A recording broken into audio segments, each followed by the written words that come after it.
Bonjour, j'espère que vous allez bien. Je vous retrouve aujourd'hui pour une nouvelle vidéo pour vous parler un petit peu plus longuement de mes 3 années dans ce village indien. Donc j'habite depuis bientôt 3 ans dans un petit village dans l'état indien de l'Himachal Pradesh. Donc c'est un village à plus de 2000 mètres d'altitude. Et là, à l'instant où je vous parle, c'est un petit peu nuagé, mais juste ici, à ma droite, j'ai les sommets himalayens qui sont enneigés encore, parce qu'on est fin mars aujourd'hui.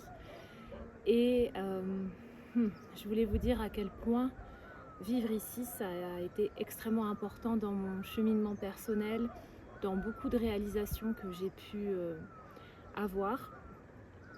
Tout simplement parce qu'en fait, ici, je suis revenue à l'essentiel, je suis revenue à la simplicité. Je ne vis pas seule ici, mais j'ai énormément de moments seuls en introspection, dans la nature. Il y a une connexion très très forte avec la nature quand on vit une vie simple dans un village.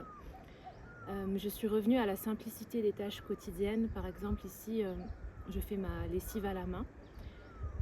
Alors, je ne fais pas l'apologie de il faut absolument revenir en arrière. Je suis aussi très contente d'avoir Internet, de pouvoir partager. Mais simplement, je me suis rendu compte à quel point il y a de la beauté dans les tâches du quotidien.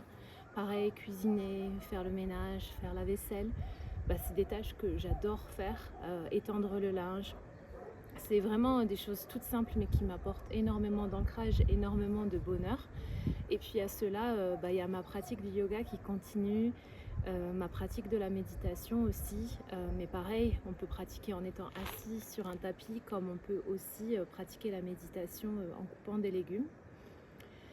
Et l'objet de cette vidéo aujourd'hui, c'était à la fois de vous livrer un court témoignage personnel de ces transformations, de ce que l'Inde et la vie dans un village himalayen a pu m'apporter, mais aussi et surtout vous encourager à vivre ce type d'expérience. J'ai envie de vous dire si votre vie le permet, mais en fait c'est au-delà de ça. En fait, quand il y a un appel du cœur qui est très fort, vous devez de l'honorer. Alors je vous dis pas forcément de changer de vie, mais peut-être de venir passer quelques temps, quelques semaines dans un contexte différent, dans un pays différent, parce qu'en fait il y a des transformations qui, pour être vécues, doivent passer par l'expérience. Et ce n'est pas uniquement possible en lisant des livres et en regardant des vidéos. Je crois qu'il y a un petit camion qui arrive parce que je suis en fait sur un lieu de passage, mais c'est pas grave. S'il y a un véhicule qui arrive, comme ça vous verrez, ce sera spontané et c'est comme ça que je vis ici. Donc j'ai pas envie de faire un montage sur la vidéo. Et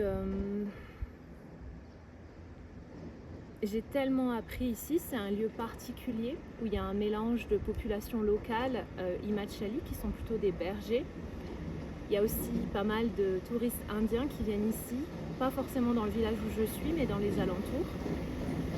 Je vais laisser le camion passer.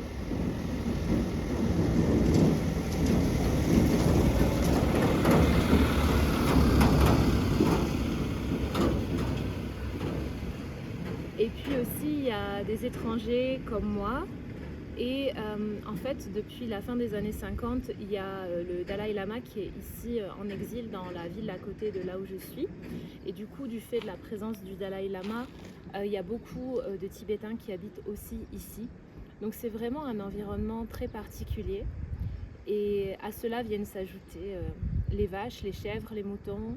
Peut-être que là, vous voyez, quand je vous parle, il y a plein de papillons blancs. C'est magnifique, on dirait des pétales de fleurs. Et puis la nature qui est très présente. On a une rivière magnifique.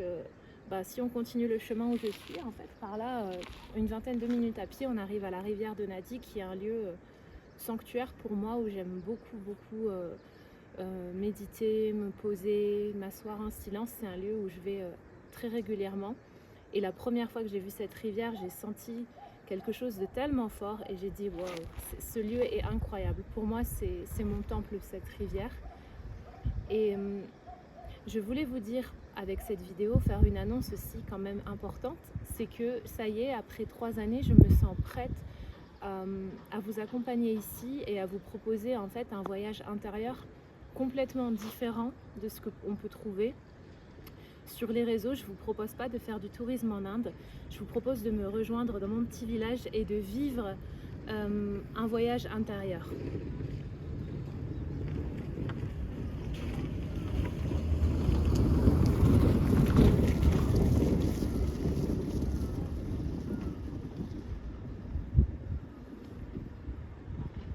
vous laisser la voiture passer.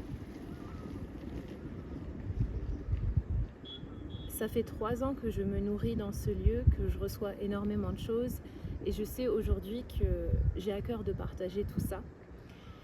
La bonne période pour venir ici, c'est à peu près maintenant, donc mars, avril, mai jusque mi-juin. Et ensuite, il y a la mousson de mi-juin jusque mi-septembre, donc c'est pas forcément la période propice. Et puis ensuite, c'est les mois d'octobre et les mois de novembre, qui sont aussi des très belles périodes ici.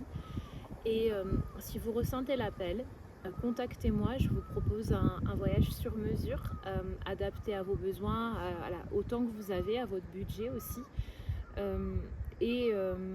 Vraiment quelque chose d'authentique que vous ne verrez nulle part ailleurs. Et je vous propose en fait de vous emmener dans mon quotidien ici, de vous faire vivre ma vie intérieure et la vie dans un petit village indien himalayen. Et puis de vivre aussi des pratiques intérieures. C'est avant tout un voyage intérieur, mais dans un environnement extrêmement propice, extrêmement conducteur à l'introspection. N'hésitez pas à me contacter, je vais mettre les liens dans la barre d'infos de mes réseaux sociaux. Il y a aussi mon site internet où vous avez un onglet contact, donc vous pouvez toujours me contacter via ce canal-là. Et puis j'espère que vous allez bien où que vous soyez, je vous fais de gros bisous, je vous embrasse. Namasté.